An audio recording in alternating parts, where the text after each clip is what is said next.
আসসালামু আলাইকুম। আজকে আমাদের কয়েকটা বাগান থেকে কাঁঠাল কাটতে হবে। কাঁঠালের সিজন প্রায় শেষের দিকে, এজন্য কাঁঠালও একটু কম।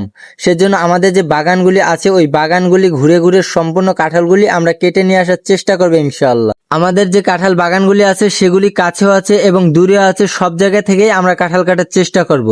যাই হোক, আলহামদুলিল্লাহ সকালবেলা গরু ঘরের দরজা খুলে গরু ঘরটা পরিষ্কার করে এরপর গরু ঘরটা ধুয়ে ফেললাম। যাই হোক, আলহামদুলিল্লাহ গরু ঘর ধোয়ার পরে জায়গায় জায়গায় যে পানিটা জমে থাকে ওই পানিটা আমি শলা দিয়ে সুরে ফেলে দিচ্ছি।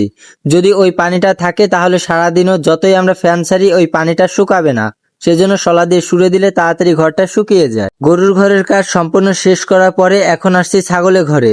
যেহেতু কাঁঠাল কাটতে গেলে হয়তো আমাদের অনেকটা লেট হবে, সেজন্য গরু ছাগলের ঘরটা পরিষ্কার করে গরু ছাগলকে খেতে দিয়ে গেলে আমাদের ভালো হবে।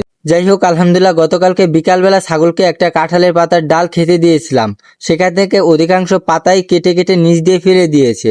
ছাগলের ঘরে বেশি ময়লা হওয়ার কারণ হচ্ছে ছাগলকে খেতে দেওয়া যে ঘাস পাতাগুলি থাকে ওইগুলি ছাগল নিচ দিয়ে ফেলে দেয়, এজন্য ছাগলের ঘরে বেশি ময়লা হয়। যাই হোক, আলহামদুলিল্লাহ মাচার নিচে যে ময়লা ছিল ওই ময়লাগুলি সুরে বাইরে ফেলে দেওয়ার পরে এখন এসেছি আমরা ঘাস কাটার জন্য।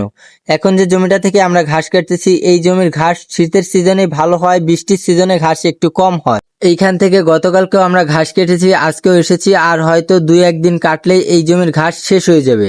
যাই হোক, আলহামদুলিল্লাহ পর্যাপ্ত পরিমাণ ঘাস কাটার পরে আমরা যে ঘাসগুলি কেটেছি এই ঘাসগুলিকে আটিতে আমাদের সাজিয়ে বাড়ি নিয়ে যেতে হবে। প্রতিদিন আমরা এক আটি করে ঘাস কেটে থাকি, আর এই এক আটি ঘাসে আমাদের একটা গরুর জন্য পর্যাপ্ত পরিমাণ ঘাস হয়ে যায়। যদি 2টা বা 3টা গরু থাকতো তাহলে এই সঙ্গে আমাদের আরো ঘাসও কাটতে হইতো। যাই হোক, আলহামদুলিল্লাহ সম্পূর্ণ ঘাসগুলি আটিতে সাজানোর পরে বেঁধে এখন আমরা রওনা দিয়েছি বাড়ির দিকে। বাড়িতে এই ঘাসগুলি নিয়ে তারপর কুচিয়ে গরুকে খেতে দিতে হবে। যাই হোক, আলহামদুলিল্লাহ বাড়িতে যে কাজগুলি ছিল সম্পূর্ণ কাজ শেষ করে এখন আমরা কাঁঠাল বাগানে এসেছি কাঁঠাল কাটার জন্য। আমরা যে বাগানটায় এসেছি এই বাগানে অনেক কাঁঠালই ছিল, বৃষ্টির কারণে না আসার কারণে অনেক কাঁঠালই পচে পড়ে গিয়েছে। আমরা প্রত্যেকটা গাছে কাঁঠাল কাটার সময় বালতি দিয়ে কাঁঠাল কাটি, তবে এই গাছ থেকে যখন কাঁঠাল কাটতেছিলাম তখন ইমনকে বলেছিলাম, ইমন বলল যে না, তুই উপর থেকে কাঁঠালগুলি ধরিয়ে দিয়ে আমি নিচ থেকে ধরতে পারবো। তো যাই হোক, আলহামদুলিল্লাহ যে গাছে উঠেছিলাম ওই গাছের সম্পূর্ণ কাঁঠালগুলি কাটার পরে আমি যে এখন গাছটা থেকে কাঁঠালগুলি কাটতেছি এই কাঁঠাল গাছটা অনেক বড় থাকার কারণে আমি নিজেই উঠেছি যে অনেক বড়, যেহেতু কাঁঠালগুলি অনেক বড় বড় সেজন্য আমি কাটি। কাঁঠাল কাটতে কাটতে আমাদের সব গাছ থেকেই কাঁঠাল কাটা হয়ে গিয়েছে। আমরা যে কাঁঠালগুলি এতক্ষণ পর্যন্ত কেটেছি এই কাঁঠালগুলিকে আমাদের রাস্তায় নিয়ে যেতে হবে।